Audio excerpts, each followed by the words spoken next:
Okay guys, this is the part 2 of the prosecution pillar. Yung pangalawang trabaho ng prosecution pillar is to conduct inquest proceedings. So ibig sabihin nun, yung mga dinadala sa inquest proceedings ay yung mga taong mga nahuli via warrantless arrest. Okay? So ano nga ba yung ibig sabihin ng inquest proceedings?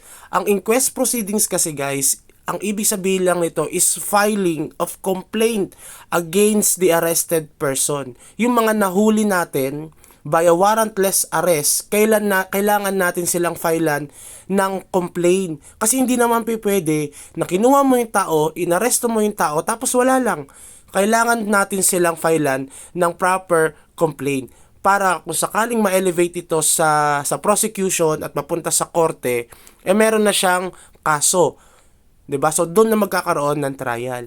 So ano nga ba yung warrantless arrest? Hinuhuli natin yung tao hindi dahil meron siyang warrant of arrest. Ibig sabihin yung warrant of arrest issued ng judge, no? It is a written instruction na kinukuman yung mga police officer para hulihin yung certain person. Pero pwede pa rin natin hulihin yung tao kahit wala tayong warrant of arrest. Okay? So para saan yun? Paano natin magagawa yun? Dahil dito sa warrantless arrest, yung in flagrante delicto, ang ibig sabihin lang ng in flagrante delicto is caught in the act. In your presence, no? Sa harap mo mismo, ay meron kang nakita na gumagawa ng krimen, nakagawa ng krimen, at attempted na gumawa ng krimen, attempting to commit a crime, ay pwede natin silang hulihin. Okay, malinaw yan ha. Basta nandoon ka sa area, nakita mo mismo in your presence na ginagawa niya yung isang krimen, pwede natin siyang hulihin kahit walang warrant of arrest. Next one, yung hot pursuit operation. Ang ibig sabihin lang nito, wala ka sa area, hindi mo nakita actually yung tao na ginagawa yung isang krimen, pero based on the personal knowledge na may nagsabi sa iyo, usually yung mga biktima or tawag sa police station, no, hot pursuit, na isang tao na ganito ang description or sasakyan, ganito ang body number niya and body color, pwede natin silang habulin at arestuhin at i-conduct ng search. Yan ay hot pursuit operation. O isang example ulit, may taong sumigaw na babae, sabi, "Police! Tulong!" Sabi, humingi siya ng tulong. Bakit? Ninakawan daw siya. So narinig mo na doon ka sa area, hindi mo nakita yung pangyayari ng krimen, pero meron kang narinig na humihingi ng saklolo. Dahil doon, pwede mong habulin, pwede mong hulihin yung tao na yon na tinuturo ng biktima na siya yung gumawa ng isang krimen. Next one is yung escape prisoner. No, ibig sabihin ng escape prisoner, sila ay tumakas sa loob ng confinement ng penitentiary natin. Ibig sabihin ng prisoner, iba ang prisoner sa detainee ha. Na-explain naman natin yung detainee. So yung prisoner, sila yung may final judgment. Ibig sabihin na promulgate na yung judgment sa kanila and they are serving their sentence inside the penitentiary. However, for some reason in instances, sila ay nakatakas or tumakas sa kulungan. Dahil doon, pwede natin silang hulihin kahit walang warrant of arrest. Ang tawag sa kanila ay escape prisoner or fugitives. Okay? Ngayon, bakit mapapasok dito sa warrantless arrest? Dahil itong escape prisoner ay meron siyang violation of law na nakomit, yung evasion of sentence. Okay?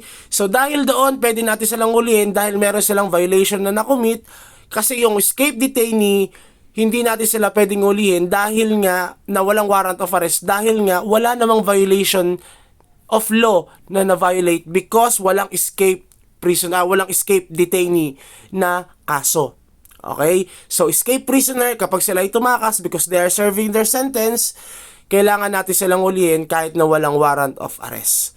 So, yung mga nahuli natin sa warrantless arrest, kailangan natin silang filean ng proper complaint within the prescribed period. So, nandito yung reglementary period. Ibig sabihin yan, within that period, it depends on the severity of the crime committed, kailangan ma-file natin within that time. Yung 12 hours for minor offenses, 18 hours for moderate offenses, and serious offenses, 36 hours. So meaning to say, within that period, kailangan ma-file mo yung complaint, ma-file ng police officer yung complaint do sa mga naaresto nila sa prosecution within that prescribed period of time. Dahil nga kapag hindi nila na-observe ito, makakasuhan sila ng Article 125 ng Revised Penal Code.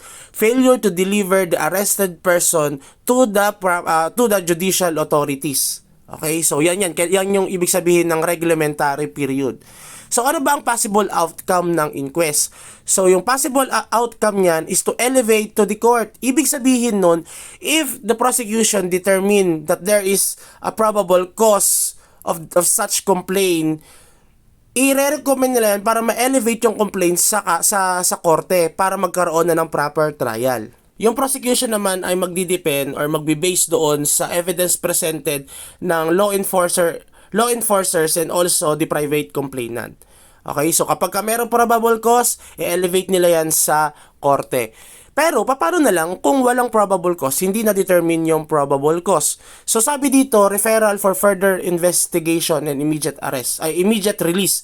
So, pwede ang prosecution mag-request ng preliminary investigation, magkakandak ng other investigation dahil nga kulang or insufficient yung evidence, no? Pwedeng merong mabasihan yung akusasyon laban doon sa naarestong tao pero kulang yung ebidensya. So bibigyan sila ng period of time, ilang days ang bibigay sa kanila para maghagilap or para dagdagan yung kanilang mga evidence. Ngayon, kapag napatunayan after the how many days of the given period ng prosecution pillar and still wala silang, hindi na-prove yung probable cause, the investigator ng prosecution i-recommend yung complaint na yon to the city or provincial prosecutor for the disposition of the complaint. Kasi ang investigator ng prosecution magre-recommend lang sila doon sa mas mataas sa kanila, then the city or provincial prosecutor pwedeng i-dismiss yung complaint for lack of evidence, or pwede rin naman siyang mag-request or pwede rin naman siyang i-recommend to the elevation of the court para maiwasan dito yung corruption doon sa mas mabababang prosecution. Kasi nga, prone sa corruption din kasi yan. No? So, kung yan ay wala talagang probable cause, mag-i-issue ng written order ang prosecution for the dismissal of the complaint. So, yan yung inquest proceedings. Next one is to act as the lawyer of the government. Remember this, na kapag may nangyaring isang krimen kasi, ang biktima dito, hindi lang yung first victim, yung nagawan ng isang krimen. Hindi lang sila. Ang biktima dito ay ang mamamayang Pilipino. Okay? The Filipino citizen. Kaya nga mapapansin nyo dun sa mga kaso, especially the criminal cases, ang nakalagay doon, People of the Philippines versus Juan de la Cruz. Bakit? Dahil ang kalaban ng akusado ay hindi yung tao mismo na nagrereklamo sa kanya, kundi yung mamamayang Pilipino. Okay, malinaw yan ha. So sabi dito, Republic Act number 9406, remember this, Reorganizing and Strengthening of Public Attorney's Office. Okay, meron tayong NPS, 'di ba? Yung dito yung Republic Act number 171, yung Prosecution Services. So, yung prosecution, katuwang niya yung mga law enforcers, yung mga nanghuli ng mga kriminal. Ngayon, syempre dahil may abogado ang mga law enforcer or private complainant, because it is the part of the executive department, yung PAW lawyer naman, sila yung mag-act as a lawyer of the accused. So sila yung magiging abogado ng mga nahuli natin. Okay? So yan dalawa, magkatandem yan, yung 9406 and 10171. Kung may abogado, sa prosecution pillar is yung Prosecution Service Act of 2010, meron din abogado itong mga akusado based on the Republic Act number 9406. Para saan yan? Kasi it is a trial. no, aakyat na ngayon yan sa korte para magkaroon ng sari-sariling abogado. Hindi ka naman pwedeng tumayo doon na ikaw lang. Syempre kailangan pa rin natin ng sariling abogado because it is a legal proceedings. Okay? So yan yung trabaho na yan. Trabaho ng mga abogado. Syempre based doon sa mga batas na kinreate sa bansang Pilipinas. Okay? Kasi 'di ba sa Miranda rights yung mga nahuli natin, okay, yung mga nahuli natin sa law enforcement, sa mga akusado. Miranda rights, right to have your own lawyer on your own choice. If you cannot afford, the government will provide you one. So ibig sabihin lang nito, dahil sa Miranda rights na 'yan, no, karapatan natin magkaroon ng sariling abogado na magtatanggol sa atin sa law, sa legal proceedings. Okay? Kaya meron tayong Paul lawyer. So part yan ng government. Okay, malinaw yan ha. Lawyer ng akusado, lawyer ng mga umarestong mga police and private complainant. Para saan? Para sa legal proceedings na mangyayari during the trial. So ano naman yung Republic Act number 6770? So ito naman yung the Ombudsman Act of 1989.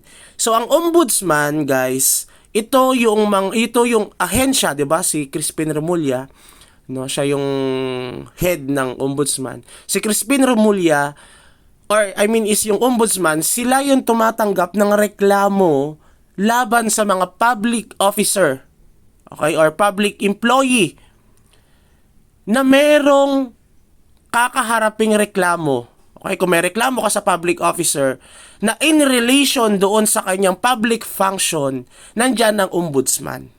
Malinaw? So akala nyo doon tayo sa prosecution lang. Part ng prosecution ng ombudsman ha, part yan ng prosecution, yung ombudsman. Ngayon, kung ikaw ay may reklamo doon sa public officer, tulad ng barangay chairman natin, or barangay hindi na barangay chairman na yun, barangay captain eh. Yung mga congressman, 'di ba? Si BP Sara nga doon din nireklamo sa ombudsman.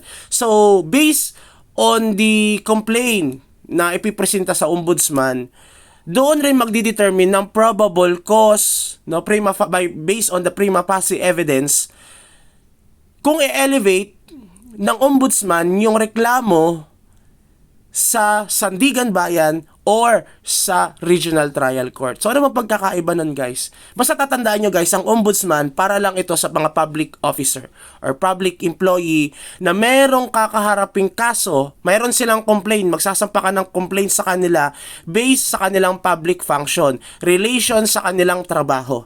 Okay, yan yun ha. So especially dyan, ang lagi na may mention dyan is yung graft and corruption cases. Ngayon, guys, ang ombudsman, na-determine niya na may probable cause doon sa complaint against the public officer. Ang gagawin ng ombudsman, i-determine kung saan, di ba, elevated nila.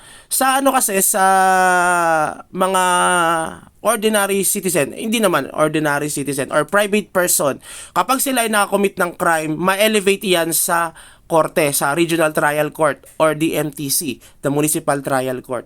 Pero dito sa ombudsman, pag nag-file kayo ng complaint against a public officer or employee, kapag ang public employee na may complaint na relation sa kanyang trabaho at salary grade 27 and up ito, ire-recommend ng ombudsman ito sa Sandigan Bayan kasi nandoon ang jurisdiction. Pero kung below salary grade 27, i-recommend nila or elevate nila yung complaint para maging kaso doon sa Regional Trial Court. Okay, remember yan ha, kapag salary grade 27, public employee, may public relation na kaso, siya ay mapupunta sa Sandigan Bayan. Pero kung hindi salary grade 27, siya ay mapupunta sa Regional Trial Court. So yun lang siguro, guys, sa ating part 2. I will upload the court pillar sa susunod na mga araw. So yun lang, and have a good day.